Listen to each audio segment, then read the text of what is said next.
بسم اللہ الرحمن الرحیم رب اشرح لی صدری ویسر لی امری واحلل عقدۃ من لسانی یفقہوا قولی۔ محترم سامعین، آج کا ٹاپک ہے نئے امکانات۔ موجودہ زمانہ میں اسلام کی دعوت و اشاعت کے جو امکانات پیدا ہوئے ہیں ان میں سے چند یہ ہیں۔ نمبر 1، یہ دریافت کہ ساری کائنات کا مادہ ایک ہے اور وہ ایک قانون کے تحت چل رہی ہے، اسے توحید کا عقیدہ آج کے انسان کے لیے ہمیشہ سے زیادہ قابل فہم بن گیا ہے۔ نمبر 2، بہت سی دریافتیں ہیں جنہوں نے آخرت کو قابل فہم بنا دیا ہے۔ مثلا ٹیلی ویژن کے ذریعے اس بات کا قابل فہم ہو جانا کہ موجودہ دنیا کے اندر ایک اور دنیا موجود ہو سکتی ہے، اگرچہ وہ ظاہری آنکھوں سے دکھائی نہ دیتی ہو۔ نمبر 3، یہ دریافت کہ انسان اپنی محدودیتوں کی وجہ سے صرف جزئی عمل تک پہنچ سکتا ہے، اس سے وحی و الہام کی اہمیت ثابت ہو جاتی ہے۔ نمبر 4، موجودہ زمانہ میں مذاہب کے تقابلی مطالعہ نے ثابت کیا ہے کہ تمام مذاہب میں اسلام ہی واحد مذہب ہے جس کو تاریخ کی اعتباریت حاصل ہے۔ نمبر 5، سیاسی ادارہ کو مذہبی عقیدہ سے جدا کرنے کا کام جو اسلام کے ابتدائی زمانہ میں شروع ہوا تھا، اس کو مغرب کے فکری انقلاب نے تکمیل تک پہنچا دیا ہے۔ آج توحید کی دعوت کو ان غیر ضروری مشکلات سے آزاد رہ کر انجام دیا جا سکتا ہے جو قدیم زمانہ کی مشرکانہ بادشاہت کی وجہ سے پیش آتی تھی۔ نمبر 6، جدید جمہوری انقلاب نے ساری دنیا میں آزادی اظہار خیال کو انسان کا فطری حق ثابت کیا ہے۔ اس نے تاریخ میں پہلی بار یہ امکان پیدا کیا ہے کہ توحید کی دعوت کو سیاسی ٹکراؤ کے بغیر جاری کیا جا سکے۔ نمبر 7، پریس کی ایجاد، مواصلاتی ذرائع کی ترقی اور ابلاغ عامہ کے جدید طریقوں کا ظہور میں آنا، ان چیزوں نے اس بات کو ممکن بنا دیا ہے کہ جدید ذرائع کو استعمال کر کے بے حد وسیع پیمانہ پر اسلام کی اشاعت کی جا سکتی ہے۔ نمبر 8، جدید اقتصادی صورتوں نے مسلمانوں کو ہر خطۂ زمین پر پہنچا دیا ہے۔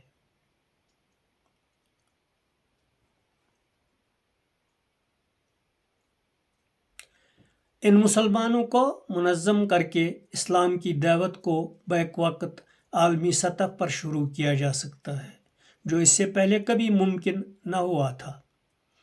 نمبر 9، موجودہ زمانہ میں بے شمار نئی تحقیقات سامنے آئی ہیں جو اسلام کی مؤید ہیں، یعنی اس کی تائید کرتی ہیں۔ ان کو استعمال کر کے اسلامی علم کلام کو خالص حقائق کی بنیاد پر مرتب کیا جا سکتا ہے جو قدیم قیاسی علم کلام کے مقابلہ میں بے شمار گنا زیادہ طاقتور ہوگا۔ نمبر 10، صحیح فلسفہ اور بہتر زندگی۔ صحیح فلسفہ اور بہتر زندگی پانے کی بے شمار کوششوں کے باوجود آج کا انسان مایوسی کے مقام پر کھڑا ہوا ہے۔ اس صورتحال نے اس بات کا امکان پیدا کر دیا ہے کہ اسلام کو نئے صحیح تر نظریہ کی حیثیت سے سامنے لایا جائے اور آج کا انسان اس کو اپنے دل کی آواز پا کر قبول کر لے۔ اس کے لیے چند مثالیں پیش کی جا سکتی ہیں۔ 20ویں صدی کے آغاز میں یہ بات واضح ہو چکی تھی کہ یورپ اپنی تمام مادی ترقیوں کے باوجود ایک احساس ناکامی سے دچار ہے۔ اس کو نظر آ رہا ہے کہ اس کی سائنس اور ٹیکنالوجی نے اس کو مشینیں اور سواریاں تو دیں، مگر اس کو وہ فلسفہ حیات نہ مل سکا جو اس کو یقین کی دولت عطا کرتا۔ انگریز فلسفی بریڈلے نے موجودہ صدی کے ربع اول میں کہا تھا، دنیا کو ایک نئے مذہب، نیو ریلیجن کی ضرورت ہے۔ ہمیں ایک ایسا عقیدہ چاہیے جو تمام انسانی مفادات کا تعین کرے اور ضروری تناسب کے ساتھ اس کے جواز کی بنیاد ہو، اور اس کے ساتھ وہ شعور عطا کرے جسے انسان اس پر اعتماد کے ساتھ قائم ہو سکے۔ اس کے بعد خود مغربی ممالک میں ایسے لوگ جنہوں نے مسلمانوں کو یاد دلایا کہ ان کے پاس خدا کی جو امانت ہے وہ یورپ کی اس فکری کمی کو پورا کر سکتی ہے، وہ اس کو لے کر اٹھیں اور اہل عالم تک اس کو پہنچا کر اپنا خدائی فریضہ ادا کریں۔ لارڈ پی ایچ کے لوتھین 40 سال پہلے ہندوستان آئے تھے اور 1938 میں مسلم یونیورسٹی علی گڑھ میں تقسیم اسناد کے جلسہ کی صدارت کی تھی۔ اس موقع پر انہوں نے اپنے خطبہ میں کہا تھا، یورپ اپنے سیاسی، معاشی، تمدنی اور آئلی مسائل کا تسلی بخش حل دریافت کرنے میں ناکام ہو چکا ہے۔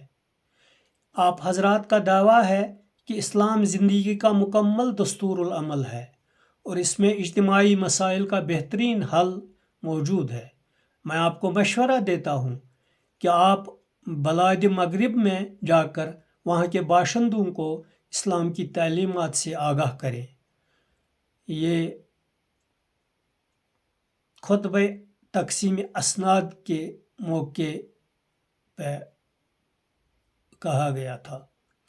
پروفیسر نٹگومری واٹ نے اس سے بھی زیادہ واضح الفاظ میں مسلمانوں کی غیرت کو پکارا۔ پیغمبر اسلام کی سیرت پر اپنی کتاب میں انہوں نے لکھا، دنیا بہت تیزی سے ایک ہوتی جا رہی ہے اور اس ایک دنیا میں یہ رجحان بڑھ رہا ہے کہ اس کے اندر اتحاد اور یکسانیت ہو۔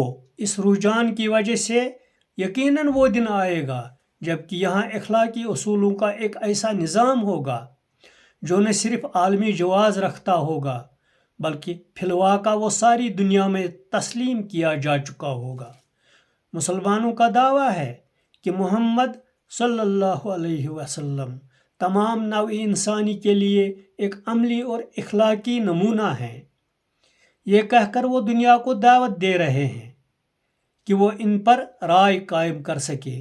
اب تک یہ معاملہ دنیا کی بہت کم توجہ اپنی طرف مائل کر سکا ہے، مگر اسلام کی قوت کی وجہ سے یہ بالآخر اہمیت حاصل کر لے گا۔ اب سوال یہ ہے کہ کیا محمد صلی اللہ علیہ وسلم کی زندگی اور تعلیمات میں سیکھنے کے قابل کچھ اصول ہیں جو مستقبل کی دنیا کو واحد اخلاقی نظام عطا کر سکیں؟ دنیا کو ابھی تک اس سوال کا آخری جواب نہیں دیا گیا ہے۔ مسلمانوں نے محمد صلی اللہ علیہ وسلم کے بارے میں اپنے دعوے کی تائید میں اب تک جو کچھ کہا ہے وہ اس سلسلے میں بس ایک ابتدائی بیان کی حیثیت رکھتا ہے اور بہت کم غیر مسلم اس سے مطمئن ہو سکے ہیں۔ تاہم یہ موضوع ابھی کھلا ہوا ہے۔ دنیا کا رد عمل محمد صلی اللہ علیہ وسلم کے بارے میں کیا ہوتا ہے، یہ کسی حد تک اس پر منحصر ہے کہ آج کے مسلمان اس کے لیے کیا کرتے ہیں۔ انہیں ابھی یہ موقع حاصل ہے کہ بقیہ دنیا کے سامنے اپنے مقدمہ کو زیادہ بہتر اور مکمل طور پر پیش کریں۔ کیا مسلمان یہ دکھا سکیں گے کہ ایک متحدہ دنیا کی اخلاقیات کے لیے محمد صلی اللہ علیہ وسلم کی زندگی ایک آئیڈیل انسان کی حیثیت رکھتی ہے؟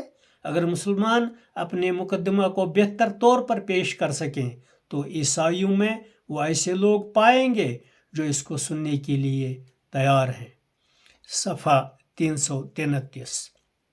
اس طرح کی بہت سی مثالیں پیش کی جا سکتی ہیں، مگر کیسی عجیب بات ہے، مسلمان اس پوری مدت میں مغربی قوموں سے سیاسی لڑائی تو لڑتے رہے جس میں مغرب صریح طور پر ان کے اوپر برتری رکھتا تھا، مگر فکری اور اعتقادی میدان جو مغربی قوموں کا کمزور گوشہ تھا وہاں ان پر کوئی جدوجہد نہ کی گئی۔ نادانی کی ایسی عجیب غریب مثال شاید پوری تاریخ میں کوئی دوسری نہیں ملے گی۔ فکری اور نظریاتی طاقت کی اہمیت کیا ہے، اس کی ایک مثال یہاں ہم خود جدید مغربی تاریخ سے پیش کریں گے۔ پہلی جنگ عظیم 1914 سے 1918 کے دوران روس میں کمیونسٹوں کا غلبہ برطانیہ عظمیٰ کے لیے ایک سوالیہ نشان تھا، کیونکہ یہ برطانوی سلطنت کے مشرقی حصہ کے لیے خطرہ کے ہم معنی تھا۔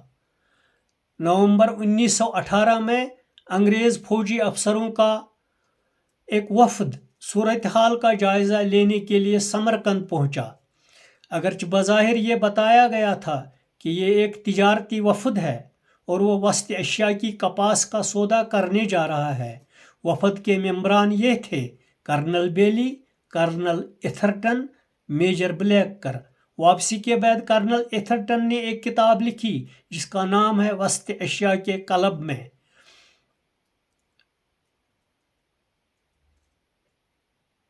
انہوں نے اپنی اس کتاب میں جو باتیں لکھیں ان میں سے ایک یہ تھی، یعنی بالشویکیوں کے نظریات بالقوہ طور پر برطانیہ کے مشرقی مقبوضات کے لیے اس سے زیادہ بڑا خطرہ ہیں جتنا کہ ماضی میں زار کی تمام فوجیں ہو سکتی تھیں۔ اسلام جو رب العالمین کا بھیجا ہوا دین ہے، اس کی نظریاتی طاقت دوسرے نظریات سے بے شمار گنا زیادہ ہے۔ اگر مسلمان اس کو لے کر اٹھیں تو ان کا تسخیری سیلاب اتنا بے پناہ ہوگا جس کے مقابلہ میں بڑی طاقتوں کی تمام فوجیں بھی عاجز ہو کر رہیں گی۔ وآخر دعوانا ان الحمد للہ رب العالمین وباللہ توفیق۔